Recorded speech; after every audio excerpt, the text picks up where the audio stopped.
Hey everybody, we're here at Bodega Bay and testing out a very exciting new GT mod today. This is the Kush Wide for the GT. Just immediately standing on it, and I already hate that the front one is not as wide as the rear now. So yeah, I don't even think we need to test it. Yeah, thanks for watching. Make sure to like, subscribe, hit that bell. Psych! We are gonna test it out, of course. This is Tamales Point, actually, not Bodega Bay. So this is actually my second ride on the GT Kush pad. The GT Kush is a mod that a lot of us have been waiting for because one of the main things people complain about on the GT is the foot pads. The hard, sharp edges that are caused by the foot pad being made of hard plastic instead of wood, or even better, urethane, and also the edges tapering into a sharp point instead of out, like the wide Kush pad, make the foot pads pretty uncomfortable. And the Kush pad solves both of those problems really nicely. It's the same material as all the previous Kush pads for other Onewheels, that really nice urethane that's shock absorbing and really durable. The Kush Wide is my favorite foot pad for the Onewheel XR, but I actually like the design of the GT Kush even better than the XR Kush because where it meets the fender, it's totally flat. The XR Kush pad is designed to be able to fit with the fender, so it has this cutout. And for me, I don't ride with a fender, and I also keep my feet really close to the tire, so I actually feel that lip with my toe when I ride. The GT Kush pad, though, totally flat against the fender delete, which is exactly what I'm looking for in the foot pad. The GT Kush comes with the new TFL grip tape, which is pretty similar to the old stuff. It's got a really nice large grit that's highly grippy, even when covered in dust and sand like in this video. What's new is that the backing of the grip tape is perforated, which helps avoid air bubbles, which will cause ghosting. On the XR, I think the #1 cause of ghosting was air bubbles in the grip tape, and the GT I know does have some other issues, but I think the grip tape being perforated will help a lot with ghosting GTs. Holy shit. That trail was crazy. That was a good one, dude. Woo. Yeah, you definitely gotta get the fucking boys out here. Huge thanks to Brandon Lang for helping me film this. This was a deceptively hard trail to ride, and he kept up despite outweighing me by close to 90 pounds. So I guess the question needs to be addressed. Is this the mod that finally pushes me over the edge to like the GT more than my XR? And the answer is no. I still like my XR more. There's things that I really like about the GT, the extra power and range. As far as the range, I have my CBXR that gets pretty close to the same range as the GT.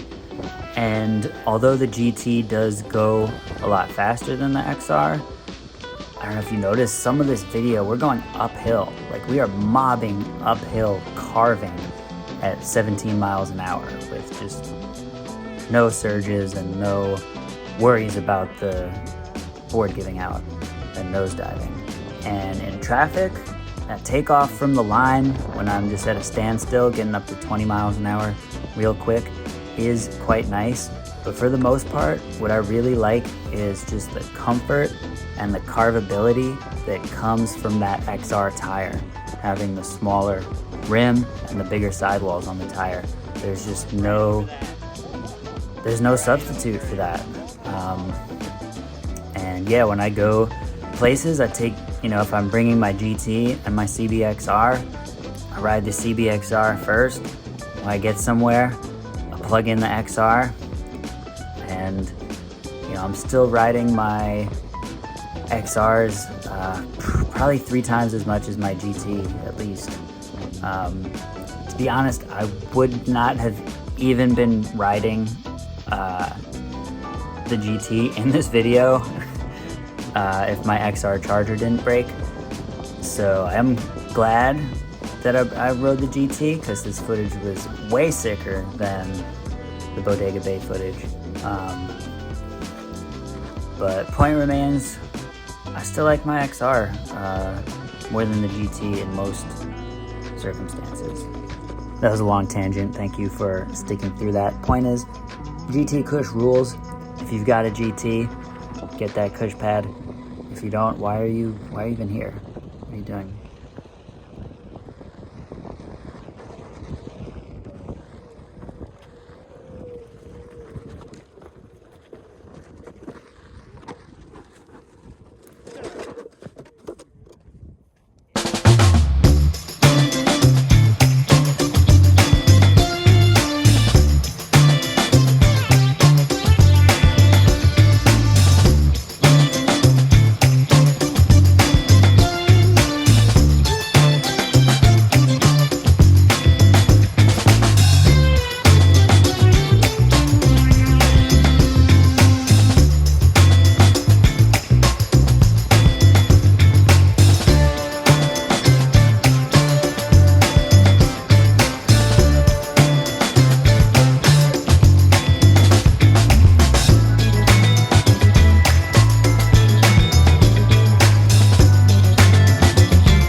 Like, I gotta switch my hands.